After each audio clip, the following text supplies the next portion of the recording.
Halo semuanya, perkenalkan kami dari kelompok 2 ingin mempresentasikan hasil diskusi kami mengenai hukum gravitasi Newton yang disusun oleh Ade Laura, Angelia Bruginting, Dimas Ardianto, Immanuel Baskita, Lydia Natasha, Nurza Raketaran, dan Zevanya Kembargin Ginting. Oke, pertama-tama saya akan membahas tentang hukum Newton tentang gravitasi. Hukum gravitasi Newton adalah kesimpulan Newton bahwa gaya tarik gravitasi yang bekerja antara dua benda sebanding dengan massa masing-masing benda dan berbanding terbalik dengan kuadrat jarak kedua benda dengan rumus F sama dengan G M1 M2 per R kuadrat, di mana F merupakan gaya tarik gravitasi bersatuan Newton, M1 M2 merupakan massa masing-masing benda bersatuan kilogram, R merupakan jarak antara kedua benda bersatuan meter, dan G merupakan konstanta gravitasi umum. Oke, selanjutnya saya akan membahas contoh soal. Berapa besar gaya gravitasi antara seorang siswa bermassa 40 kg dengan seorang siswi bermassa 30 kg yang berjarak 2 meter dengan konstanta gravitasi umum 6,67 x 10 pangkat min 11 Newton meter per meter kuadrat per kilogram kuadrat. Jawaban penyelesaian sudah ada pada gambar dengan hasil 2x 10 pangkat min 8 Newton. Oke, yang kedua saya akan membahas tentang hukum Kepler dan gerak satelit.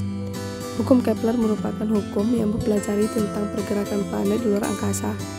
Ilmuwan yang pertama kali membahas masalah ini ialah Kepler, yaitu ilmuwan matematika terkenal dan terhebat di zamannya. Setelah Kepler membahas tentang penemuannya, kemajuan tentang planet, gerak planet, dan tata surya semakin maju dan pesat. Seiring berjalannya waktu, hukum Kepler berkembang menjadi berbagai hukum, yaitu 1. Hukum 1 Kepler. Bunyi dari hukum 1 Kepler ialah lintasan orbit setiap planet ketika mengelilingi matahari berbentuk elips, di mana matahari terletak pada salah satu fokusnya. Model lintasan planet di atas menggambarkan bahwa lintasan terbentuk elips dan tidak harus berbentuk lingkaran. Terdapat dua titik fokus pada lingkaran tersebut. Matahari berada pada titik fokus F2. Pada keadaan ini, maka planet memiliki dua jarak, yaitu terhadap F1 dan terhadap F2. Bentuk orbit planet ditentukan oleh nilai eksentrisitasnya yang berkisar 0 sampai 1. Semakin kecil atau mendekati 0, maka lintasan planetnya semakin membentuk lingkaran. Sedangkan jika nilai eksentrisitasnya mendekati 1, maka bentuk lintasan semakin elips. Pada gambar tersebut, orbit di atas, B merupakan jarak pusat elips menuju orbit terdekat, sedangkan A adalah jarak pusat elips menuju orbit terjauh. Yang kedua adalah hukum 2 Kepler.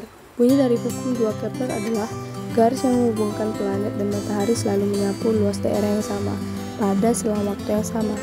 Hukum ini menjelaskan tentang kecepatan orbit planet akan lebih lambat dibandingkan ketika berada di titik terjauh dari matahari. Selain itu, ia membahas juga mengenai kecepatan orbit planet akan lebih cepat saat planet berada pada titik terdekat matahari. Selanjutnya adalah hukum 3 Kepler. Hukum 3 Kepler ini merupakan hukum Kepler yang sering digunakan dalam kehidupan sehari-hari dan dalam pembahasan di sekolah. Bunyi dari hukum 3 Kepler adalah kuadrat periode orbit suatu planet sebanding dengan pangkat 3 jarak rata-ratanya dari matahari. Fungsi dari hukum Kepler yaitu 1. Memprediksi lintasan suatu planet atau benda luar angkasa seperti asteroid dan komet yang berorbit pada matahari. Yang kedua adalah memprediksi lintasan satelit planet yang mengelilingi planet tersebut seperti bulan mengelilingi bumi. Yang ketiga adalah menentukan waktu lintasan planet atau benda langit. Selanjutnya adalah rumus hukum Kepler. 1. Rumus luas orbit elips. A sama dengan pi AB, di mana A merupakan luas orbit bersatuan meter kuadrat, A merupakan jarak titik pusat elips ke orbit terjauh bersatuan meter, B merupakan jarak titik pusat elips ke orbit terdekat bersatuan meter. Yang kedua adalah rumus kecepatan rata-rata, yaitu N sama dengan 2pi per P, di mana N merupakan kecepatan rata-rata, P merupakan periode planet atau revolusi. Yang ketiga adalah rumus hukum 3 Kepler, di mana T1 per T2 dikali 2 sama dengan R1 per R2 dikali 3, di mana T1 merupakan periode planet 1, T2 merupakan periode planet 2, R1 merupakan jarak planet pertama dengan matahari, dan R2 adalah jarak planet kedua dengan matahari. Oke, yang terakhir adalah contoh soal. Teramati dua buah planet A dan B mengorbit pada matahari. Perbandingan jarak planet A dan B ke matahari ialah 4:9. Apabila periode planet A mengelilingi matahari adalah 24 hari, berapa periode planet B? Pembahasannya yaitu diketahui perbandingan planet A dan B adalah 4:9 dengan periode planet A adalah 24 hari. Penyelesaiannya adalah TA per TB kali 2 sama dengan RA per RB dikali 3. 24 per TB kali 2 sama dengan 4 per 9 dikali 3. TB sama dengan 9 per 4 dikali 3, 24. TB sama dengan 81 hari.